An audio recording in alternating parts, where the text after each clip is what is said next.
এখন শ্রাবণ মাস, শিবেরও জন্ম মাস, এদিকে শিব পার্বতীর মতো ঠাকুর লীলা করে চলেছেন। বড় মা সবসময় ঠাকুরের সঙ্গ করে কিরকম সংসার করতেন আমাদেরকে দেখিয়ে দিয়ে গিয়েছেন। সবকিছু রান্না করে বড় মা সবাইকে খেতে দিতেন, ঠাকুরকে ভোগ নিবেদন করতেন। তারপরে যা কিছু থাকতো সব একসঙ্গে মেখে সবাইকে দলা পাকিয়ে প্রসাদ দিতেন, সবাইকে খুব তৃপ্তি সহকারে খেতেন। ঠাকুরের একটা সবাই তো যজন যাজন ইষ্টভীতি সবাই সব কিছু নিয়ে বলে, এত কিছু বলতে পারি না। যে ইষ্টভীতি সম্পর্কে একটা বলছি। এক দাদা ইষ্টভীতি সব রোজ করে না, সপ্তাহে একদিন ইষ্টভীতি করে, আর 6 দিন আর ইষ্টভীতির কোনো নেই। একদিন তখন দাদাটি বললো, এক গুরু দাদা ঠিক দাদার সঙ্গে দেখা করলো, তখন বললো যে কিরে কেমন আছিস?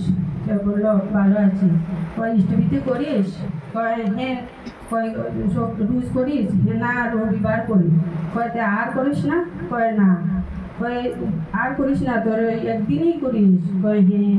কয় ঠাকুর তোর ইষ্টভীতি গ্রহণ করে? কয় হ্যাঁ করে। কয় কী করে বুঝলি? কয় বুঝলাম, আমি তো একটা কারখানাতে কাজ করি। কি করে বুঝলাম? আমি বলি।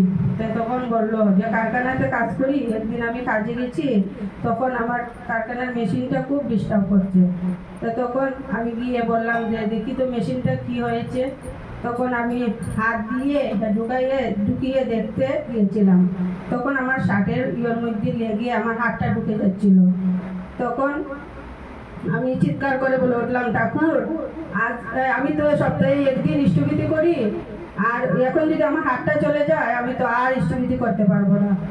তখন সঙ্গে সঙ্গে মেশিনটা বন্ধ হয়ে গেল। তখন হাতটা বের করে শার্টটা বলে গিয়েছিল, এটা কেটে হাতটা বের করে নিলেন। বের করে তখন হাতটা দেখলেন কিছুই হয়নি। তখন বললেন ঋত্বিক দাদাকে, দাদা এই হলো আমার কাহিনী, আমি একদিন ইষ্টভীতি করি, ঠাকুর গ্রহণ করে। তখন ঋত্বিক দাদার চোখে জল এসে গেল। বলে যে বিশ্বাস করে একদিন ইষ্টভীতি করে ঠাকুর কিভাবে রক্ষা করে।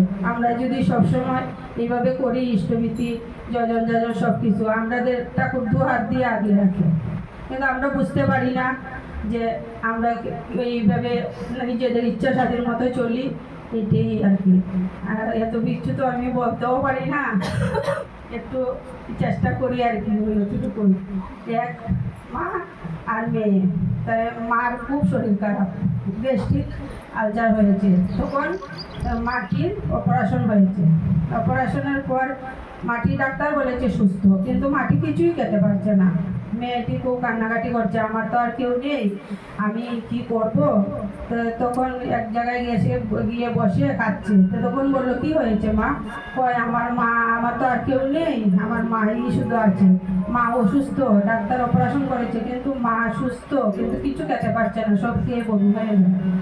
তখন দাদাটি বলল যে আমরা তো ঠাকুরের দিকি, তো আমার ঘরে ঠাকুর ভোগের জল রাখা আছে বোতলে, তুমি এই জলটা নিয়ে যাও, নিয়ে গিয়ে তোমার মাকে একটু একটু করে খাইয়ে দেবো, হলে কাজ করতে পারে। তখন মেয়েটিকে দাদাটি জলের বোতলটি দিলেন। মেয়েটি গিয়ে মাকে একটু একটু করে জলটা খাওয়ালো। খাওয়ার পরে মাটি আর এই দিন আর বমি হলো না।